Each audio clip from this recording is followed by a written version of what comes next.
கரூர் அருள்மிகு ஸ்ரீ கற்பக விநாயகர் ஆலயத்தில் ஸ்ரீ பாலமுருகன் சுவாமிக்கு கந்தசஷ்டி 4ஆம் நாளை முன்னிட்டு அபிஷேகம்.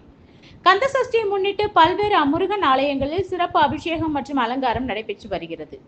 இந்த நிலையில் அருள்மிகு ஸ்ரீ கற்பக விநாயகர் ஆலயத்தில் வீற்றிருக்கும் அருள்மிகு ஸ்ரீ பாலமுருகன் சுவாமி கந்தசஷ்டி 4ஆம் நாளை முன்னிட்டு சுவாமிக்கு எண்ணெய் காப்பு சாற்றி பால், தயிர், பஞ்சாமிர்தம், தேன், இளநீர், எலுமிச்சை சாறு, திருமஞ்சனம், மஞ்சள், சந்தனம், அரிசி மாவு, பன்னீர் உள்ளிட்ட வாசனை திரவியங்களால் சிறப்பு அபிஷேகம் நடைபெற்றது.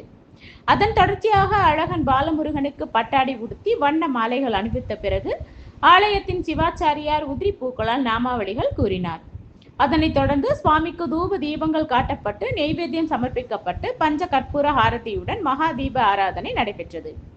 கரூர் அருள்மிகு ஸ்ரீ கற்பக விநாயகர் ஆலயத்தில் நடைபெற்ற கந்தசஷ்டி 4ஆம் நாள் சிறப்பு அபிஷேகம் மற்றும் அலங்கார நிகழ்ச்சியை காண ஏராளமான ஆன்மீக பக்தர்கள் ஆலயம் வருகை தந்து சுவாமி தரிசனம் செய்தனர். நிகழ்ச்சியின் ஏற்பாட்டை ஆலய நிர்வாகிகள் மற்றும் சிவாச்சாரியார் சிறப்பான முறையில் செய்திருந்தார்.